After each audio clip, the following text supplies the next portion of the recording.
Bayangkan kamu seorang sopir ambulans mengantar jenazah di tengah malam. Tapi sesampainya di tempat tujuan, jenazah itu malah bangun dan memandumu ke sebuah rumah yang tak ada di peta. Ini bukan cerita fiksi, ini kisah nyata.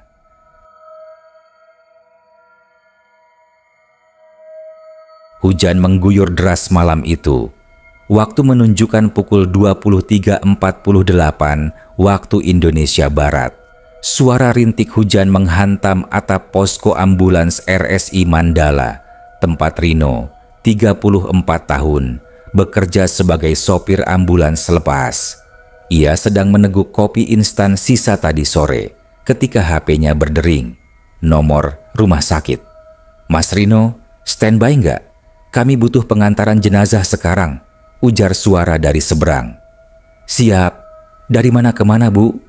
tanya Rino, menyambar kunci mobil sambil mengenakan jaket. Jenazah wanita baru ditemukan. Belum diketahui pasti identitasnya, tapi kami harus segera antarkan. Dugaannya warga daerah Dawan, arah barat. Alamatnya kami kasih share location saja. Ya. Tak sampai 10 menit, Rino sudah sampai di rumah sakit. Di ruang jenazah sudah menunggu 3 petugas forensik yang sedang menutupi tubuh seorang perempuan dengan kain putih. Wajahnya pucat, sedikit membiru, tapi tetap terlihat tenang. "Mas, ini korban kecelakaan. Nggak ada identitas lengkap, cuma dompet dan bros kecil. Tapi warga Dawan ada yang mengenali wajahnya. Katanya kayak cucu Bunarti yang hilang sebulan lalu," ujar petugas sambil menyerahkan dokumen. Rino hanya mengangguk. Jenazah dinaikkan ke bagian belakang ambulans. Hujan belum reda. Mesin ambulans meraung, lampu biru menyala di langit malam. Perjalanan seharusnya tidak lebih dari 40 menit. Tapi malam itu semuanya terasa salah. Begitu keluar dari parkiran rumah sakit, GPS langsung menunjukkan error. Arah panah di layar berputar-putar. Rino mencoba ulangi sinyal, tapi tetap nihil. Ia memutuskan mengikuti naluri, mengambil jalur bypass ke arah Dawan, sesuai arah umum. Namun baru 15 menit berkendara, suasana mulai aneh. Jalanan yang biasanya ramai oleh truk dan kendaraan malam, kali ini sepi total. Lampu jalan mati. Kabut turun tebal, membuat visibilitas hanya sekitar 10 meter ke depan. Di belakang, hanya suara hujan menetes di atap ambulans dan suara kain jenazah yang bergeser tiap kali mobil berbelok. Tap, tap, tap. Rino mengerutkan dahi. Ia mendengar sesuatu dari belakang, seperti jari mengetuk kaca pembatas antara kursi sopir dan ruang jenazah. Ia berhenti sejenak, menoleh. Tidak ada apa-apa. Kaca buram oleh kabut, tapi siluet jenazah tetap terbaring seperti biasa. "Jangan ngacorin," gumamnya sambil menyalakan mesin lagi. Beberapa menit kemudian, ia melihat papan petunjuk. Dawan 3 kilometer. Tapi ketika diikuti, jalan itu malah bercabang dan tak satupun nama jalan muncul di papan. Yang lebih aneh, Rino merasa ia sudah pernah lewat jalan ini tadi. Pohon besar di kiri jalan, gardu kosong, dan jalan rusak berlubang kecil berbentuk U yang tadi ia hindari. Semuanya sama persis. Gila, muter? Ia mulai panik. Diambilnya HP dan menyalakan Google Maps sekali lagi. Tetap error. Tiba-tiba, "Mas," suara itu lirih, pelan, tapi terdengar jelas di telinganya. "Mas, bukan ke sana jalannya." Rino langsung menginjak rem. Ambulans berhenti mendadak. Jantungnya berdegup kencang. Ia menoleh perlahan ke kaca pembatas. Siluet jenazah itu tidak lagi terbaring. Ia duduk, kepalanya miring sedikit ke kanan, mata tertutup, tapi bibirnya seolah baru saja mengucapkan sesuatu. "Ya Allah, ya Allah." Rino menarik napas, membuka pintu dan keluar dari ambulans. Angin malam dingin menggigit kulitnya. Hujan masih turun. Ia berjalan ke belakang, membuka pintu ambulans dengan tangan gemetar. Tubuh jenazah itu sudah kembali dalam posisi berbaring. Tapi sekarang, kedua tangannya tidak di dada. Salah satu tangan terentang ke samping mengarah ke jalan kecil gelap yang tadi sempat ia lewati, tapi abaikan. Bukan ke sana, ulang Rino pelan. Entah dorongan apa, tapi ia menaiki kembali ambulans dan membelokkan kendaraan ke arah jalan kecil tersebut. Semua sensor logikanya berontak, tapi instingnya atau mungkin dorongan dari makhluk lain lebih kuat. Di dalam ambulans, udara mendadak dingin, sangat dingin. Napas Rino membentuk embun di dalam kabin, dan untuk sesaat ia memandang spion tengah. Wajah jenazah itu menatap langsung ke arah kaca. Matanya terbuka, membelalak, bibirnya setengah tersenyum. Tapi aneh, tak menakutkan, justru seperti lega. Lalu tiba-tiba jenazah itu berbisik lagi, "Arahkan ke kiri, Mas. Rumah saya di sana." Rino tak sanggup berkata apapun. Ia hanya mengikuti arah suara yang seolah mengarahkan langsung ke tempat yang akan mengubah malamnya menjadi malam paling menyeramkan seumur hidupnya. Dan semua itu baru permulaan. Ban ambulans menghantam jalan berbatu. Lampu depan menyorot jalur sempit yang dikelilingi pohon bambu tinggi. Daunnya menari ditiup angin malam, menciptakan suara gesekan seperti bisikan makhluk-makhluk tak terlihat. Rino tidak tahu lagi di mana dia berada. GPS mati total, sinyal hilang. Radio komunikasi hanya berbunyi krik, krik, tanpa suara balasan. Tapi ia tetap melajukan ambulans, mengikuti petunjuk dari sosok yang seharusnya tidak bisa bicara. Ia berkeringat dingin. Pandangannya sesekali mencuri ke kaca spion tengah. Tapi sekarang ia tak lagi melihat sosok itu. Jenazah di belakangnya lenyap dari pandangan. Ya Allah, gumamnya. Tangannya menggenggam erat setir. Ia takut menoleh ke belakang. Tapi saat ambulans berbelok ke sebuah tanjakan curam, tiba-tiba terdengar suara hentakan keras dari belakang. Dug! Astagfirullah! Rino menginjak rem. Ambulans berhenti mendadak. Ia menoleh, dan di kursi panjang belakang, jenazah itu sedang duduk tegak.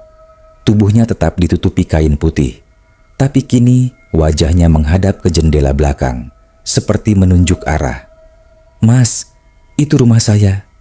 Rino menelan ludah. Suara itu muncul lagi, sangat jelas, seolah ada orang hidup yang duduk di kursi belakang. Ia mengambil ponsel, coba rekam, tapi layar gelap, aplikasi kamera error, bahkan tidak bisa menyalakan flashlight. HP panas seperti mau terbakar. Ia melemparnya ke kursi penumpang. Perlahan, ia tancap gas lagi. Ambulans menyusuri tanjakan curam yang menuju kawasan gelap dengan beberapa bangunan tua di kejauhan. Tidak ada sinyal kehidupan, tidak ada lampu, bahkan jangkrik pun tak bersuara. Tiba-tiba, semuanya jadi hening. Hujan berhenti, angin lenyap, seperti dunia terputus dari kenyataan. Dan di ujung jalan tanah itu, berdiri sebuah rumah kayu tua. Catnya mengelupas, pintu depannya terbuka setengah. Di dalamnya samar terlihat lampu minyak redup. Rino berhenti di depan pagar bambu rumah itu. Seketika, tubuh jenazah yang tadi duduk tegak terbaring kembali dengan sempurna. Tidak ada gerakan, tidak ada suara, seolah tidak pernah terjadi apa-apa. Dengan gemetar, Rino membuka pintu dan turun dari ambulans. Ia melangkah ke depan rumah. Tangannya terulur, mengetuk pintu kayu itu 3 kali. Tok, tok, tok. Lama tak ada jawaban, hingga akhirnya pintu terbuka perlahan. Seorang wanita tua berdiri di sana. Tubuhnya membungkuk, rambutnya putih panjang, matanya memerah, seperti baru menangis. Ia menatap Rino lama sekali, lalu melirik ke arah ambulans, dan dalam sekejap, tubuhnya goyah. Ia berlutut sambil menangis keras. "Tuhan, akhirnya pulang juga anakku." Rino hanya bisa berdiri terpaku. Wanita itu menangis sambil menyebut nama. Sari pulang, anakku." Dia berteriak memanggil orang dari dalam rumah. Seorang pria muda muncul, lalu ikut terkejut melihat sosok yang terbujur di dalam ambulans. "Mas, maaf, ini benar rumah almarhumah?" tanya Rino pelan. Lelaki itu mengangguk cepat, masih syok. "Iya, itu sepupuku. Kami nggak tahu dia di mana. Hilang sejak sebulan lalu. Dan kini, ia kembali. Diantar oleh sosok yang bukan keluarga, tapi dituntun oleh kekuatan yang lebih besar dari logika." Tapi semua belum berakhir. Rino membuka pintu belakang ambulans, ingin bantu menurunkan jenazah. Saat kain ditarik sedikit untuk menunjukkan wajah, mata jenazah itu kembali terbuka, menatapnya seolah mengucapkan terima kasih. Dan kali ini bukan hanya Rino yang melihat, wanita tua itu pun menjerit. Dia lihat aku." Seketika itu, tubuh jenazah itu kembali kaku sempurna. Mata tertutup, wajah tenang. Semua kembali seperti semula. Tak ada satupun yang berbicara setelah itu. Setelah jenazah dimasukkan ke dalam rumah dan keluarga mulai mempersiapkan pemakaman esok pagi, Rino pamit pulang. Ia masih tak percaya apa yang terjadi. Di tengah perjalanan pulang, ia membuka HP. Dan anehnya, tidak ada satupun rekaman suara. Tidak ada footage, bahkan tidak ada lokasi yang terekam. Semua file hilang. Tapi satu hal yang membuat darahnya membeku. Di dashboard mobil ambulansnya terletak sebuah bros kecil bentuk bunga melati. Persis seperti yang disebut petugas rumah sakit, barang satu-satunya yang ditemukan di tubuh korban. Rino memegang bros itu, tangannya gemetar. Ia tak pernah menyentuh atau memindahkannya ke sana. Rino menyetir ambulans perlahan, jalanan mulai ramai. Hujan reda, langit mulai menampakkan bintang, tapi jiwanya tidak tenang. Apa yang sebenarnya terjadi malam ini? Ia memandangi bros kecil di dashboard, bentuk bunga melati, ujungnya sedikit patah. Barang itu, entah bagaimana, berpindah sendiri ke sana. Ia ingat betul, saat jenazah diantar ke ambulans, bros itu sudah diamankan petugas. Lalu kenapa sekarang benda itu ada di mobilnya? Sambil menyetir, ia berulang kali melihat kaca spion tengah. Ruang belakang kosong. Tapi entah kenapa, terasa tidak sendirian. Ambulans masuk jalan tol. Pukul 12 dini hari, tak banyak kendaraan. Sesekali hanya truk kontainer melintas. Dan tiba-tiba, udara di dalam kabin kembali dingin. Padahal AC sudah dimatikan. Seketika lampu dalam kabin berkedip-kedip. Lalu, mati. Kaca spion berembun. Napas Rino membentuk kabut. Ia tahu rasa ini. Rasa yang sama, seperti saat jenazah itu duduk di belakang. Jangan sekarang, gumamnya. Tap, tap, tap, suara itu lagi. Dari dalam ruang jenazah, Rino menahan napas, matanya menatap spion, siluet perempuan, berdiri, rambut panjang menutupi wajahnya. Tap, kini suara ketukan terdengar dari jendela sebelah kanan Rino, tapi tidak ada siapapun di sana. Lalu terdengar suara pelan. "Mas, aku belum pulang. Aku belum benar-benar pulang." Rino menjerit kecil, memutar setir ke kiri tanpa sadar. Ambulans oleng. Ia hampir menabrak pembatas jalan tol. Mobil berhenti di bahu jalan. Keringat dingin mengucur deras. Ia tidak berani menoleh ke belakang. Tiba-tiba, lampu kabin menyala kembali. Ruang belakang kosong. Tapi di jok belakang ada bercak tanah basah, seperti jejak kaki, berjalan dari belakang menuju kursi sopir. Rino memejamkan mata. Ia sadar arwah itu belum tenang, belum selesai. Ia mengingat kembali wajah ibu tua tadi, tangis harunya. Tapi sesuatu terasa janggal. Kenapa rumah itu seperti tidak ditinggali selama bertahun-tahun? Tidak ada listrik. Tidak ada suara, hanya dua orang. Dan Bagaimana bisa tidak satu pun tetangga datang saat jenazah diantar? Rino membuka HP. Kali ini sinyal kembali. Ia membuka aplikasi Google Maps, menelusuri riwayat lokasi. Tidak ada. Rumah itu tidak tercatat. Bahkan setelah ia coba cari manual, nama jalan yang ia lewati tidak pernah ada. Jalan kecil tadi tidak tercatat di peta.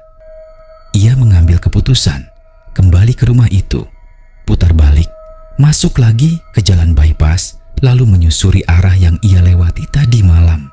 Tapi setelah 2 kali memutar, jalan itu tidak ia temukan lagi. Hilang. Tidak ada cabang jalan kecil, tidak ada pohon bambu. Seolah tempat itu tidak pernah ada. Pukul 03.21 WIB, Rino berhenti di warung kecil yang mulai buka. Ia menghampiri seorang bapak tua penjaga warung. "Pak, maaf. Saya tadi malam mengantar jenazah ke daerah sini. Ada rumah tua, ibu-ibu tua sama anak muda yang terima. Tapi saya lupa nama jalannya. Tahu rumah panggung kayu tua yang di ujung jalan kecil?" Bapak itu mengernyit. "Rumah tua panggung? Daerah sini?" "Iya Pak, tadi malam saya antar jenazah ke sana. Kata warga situ, itu rumah Bu Narti." Bapak itu langsung menegang. "Mas, rumah Bu Narti itu udah nggak ada dari 5 tahun lalu. Kebakaran. Beliau dan cucunya hilang. Nggak ketemu jasadnya. Cuma tinggal puing-puing." Jantung Rino berhenti sejenak. "Nggak mungkin Pak. Saya tadi malam mengantar ke sana. Bahkan jenazahnya dibilang mirip cucunya. Cucunya yang hilang itu namanya Sari. Dan beliau meninggal karena menunggu kepulangan cucunya tiap malam." Rino lemas. Ia tahu sekarang siapa yang ia temui. Rumah itu bukan rumah biasa. Malam itu ia mengantar Sari bukan ke rumah, tapi ke dunia yang sedang menunggu jasadnya kembali. Dan bros kecil di dashboard ambulans kini retak, hancur sendiri tanpa disentuh siapapun. Rino memandangi jalan di depannya dengan tatapan kosong. Angin pagi mulai bertiup, namun tubuhnya tetap dingin. Tak peduli sudah berapa kali ia coba, jalan menuju rumah itu tetap tak bisa ditemukan. Seolah ia memang hanya bisa datang ke sana ketika dipanggil. Pikirannya kacau. Ia kembali ke ambulans. Bros bunga melati yang semalam retak kini menghilang dari dashboard. Tidak jatuh, tidak tertiup angin, hilang begitu saja. Ia mencoba menelepon rekan petugas di rumah sakit. Tidak ada yang mengangkat. Ia cari lagi berkas pasien bernama Sari. Tapi anehnya, data jenazah itu juga menghilang dari sistem. Tidak ada catatan kematian, tidak ada nama.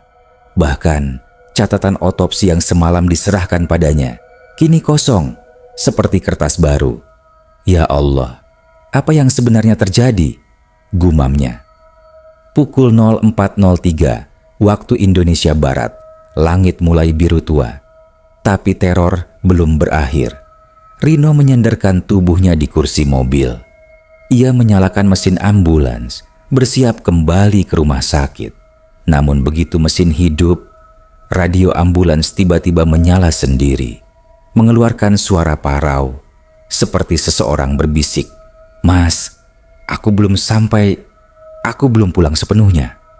Suara perempuan itu kembali, sangat dekat, sangat jelas. Rino panik, ia menyambar radio. "Siapa ini? Kamu siapa?" "Henning." Lalu terdengar isakan, lembut, tertahan, seperti suara anak kecil menangis dari kejauhan. Dan tiba-tiba, kaca depan ambulans dipenuhi kabut tebal. Dari kabut itu, muncul bekas telapak tangan, seperti seseorang menyentuh kaca dari dalam kabin. Rino menoleh ke ruang belakang. Pintu ruang jenazah perlahan terbuka sendiri. Krek. Dari balik tirai tipis, ia melihat bayangan putih berdiri. Tak bergerak, hanya berdiri. Wajahnya samar, tapi rambut panjangnya terlihat jelas. "Jangan ganggu aku lagi," Rino menjerit. Tapi sosok itu tidak menghilang. Sebaliknya, Ia perlahan melangkah ke depan. Langkahnya tidak menyentuh lantai. Mengambang, dingin menusuk semakin terasa. Darah Rino seakan berhenti mengalir. "Mas, aku masih di antara dunia. Aku harus sampai." Seketika ruang waktu seperti berubah. Rino merasa ia bukan lagi di jalanan kota. Di luar jendela mobil semua berubah jadi hutan. Gelap, berkabut, tak ada suara, tak ada kehidupan. Ambulans yang tadinya terparkir tiba-tiba berjalan sendiri. Rino tidak memegang setir, tapi mobil itu melaju menuju jalan kecil yang muncul entah dari mana. Jalan tanah berumput, di kiri kanannya hanya kabut. Ya Allah, ini bukan dunia kita lagi. Pukul 04.27 WIB, di ujung jalan itu, Rino melihat gerbang besar yang terbuat dari akar pohon. Akar-akar itu melingkar seperti pintu goa. Di baliknya ada sebuah jembatan kayu tua yang melintasi sungai gelap. Sosok perempuan di ruang belakang berdiri di tepi pintu. Dan saat ambulans berhenti, ia menatap Rino. Wajahnya kini jelas. Wajah seorang perempuan muda, penuh luka dan tanah. Tapi dengan mata yang menangis, bukan marah, bukan menakutkan, tapi sedih, sangat sedih. "Terima kasih, Mas. Aku sekarang bisa pulang." Ia melangkah keluar dari ambulans tanpa suara, menuju jembatan itu dan menghilang di balik kabut. Saat Rino turun mengejar, gerbang akar itu perlahan menutup. Dan dalam sekejap, semua gelap. Ia terbangun, tepat pukul 05.05 waktu Indonesia Barat, di parkiran rumah sakit. Ambulansnya terparkir seperti semula. Tidak ada kabut, tidak ada tanah, tidak ada jembatan. Seolah semua hanya mimpi. Tapi saat ia turun, sesuatu membuatnya gemetar. Ban mobil penuh dengan lumpur dan akar basah. Di bagian belakang ambulans ada bercak kaki kecil menuju keluar. Dan di kursi penumpang, bros bunga melati itu kembali muncul. Kini utuh, bersinar kecil, bersih. Pagi hari menyingsing, namun kegelapan belum pergi dari hati Rino. Wajahnya pucat, matanya sayu, seolah tak tidur semalaman, karena memang begitu adanya. Ia duduk di ruang istirahat sopir ambulans. Teman-temannya masih sibuk dengan jadwal masing-masing. Belum ada yang sadar bahwa semalam ia telah melewati batas dunia yang tak terlihat. Tiba-tiba, seorang perawat menghampirinya. "Mas Rino, pasien yang Mas antar semalam, yang namanya Sari." Jantung Rino berdetak cepat. "Iya, kenapa?" "Kok di data rumah sakit nggak ada ya? Kami juga cek rekaman CCTV pas ambulans datang, tapi yang terekam cuma Mas Rino sendiri. Nggak ada jenazah." Rino membeku. "Jenazah itu memang nggak pernah sampai ke rumah sakit," bisik batinnya. Ia sadar, apa yang ia bawa malam itu bukan jasad biasa. Pukul 7.30 waktu Indonesia Barat, Rino nekat memeriksa kembali mobil ambulans. Ia buka ruang jenazah. Kosong, tapi bau bunga melati menyengat. Tidak wajar untuk pagi hari. Ia ingat, bau itu sama persis seperti saat pintu gerbang akar terbuka di kabut. Di sela lantai kabin, ia menemukan sesuatu. Kertas kuning lusuh, bertuliskan aksara Jawa kuno. Hampir tidak terbaca, tapi satu kalimat dalam bahasa Indonesia terlihat jelas. "Jangan bawa mereka yang belum pulang, kecuali kau siap tak kembali." Rino terpaku. Ia ingat jelas wajah Sari, tatapan sedihnya. Ia tidak pernah meminta dikembalikan ke keluarga, karena keluarganya sudah tidak ada. Yang ia minta hanyalah diantar pulang ke tempat asalnya.